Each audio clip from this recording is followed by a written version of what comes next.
প্রমাণ করে দিয়েছেন।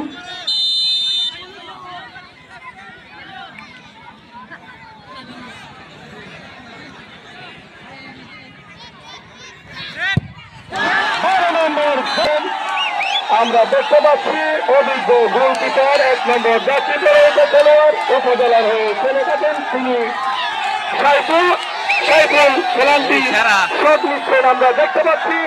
রেফারি মহোদয় দেখিয়ে দিচ্ছেন কিভাবে কোন জায়গায় বলটা বসিয়ে পেনাল্টি করা লাগবে, চালিয়ে নিচ্ছেন এবং প্রস্তুতি ক্লিয়ার করে আমরা দেখতে পাবো পেনাল্টি সাইফুল নিচ্ছেন।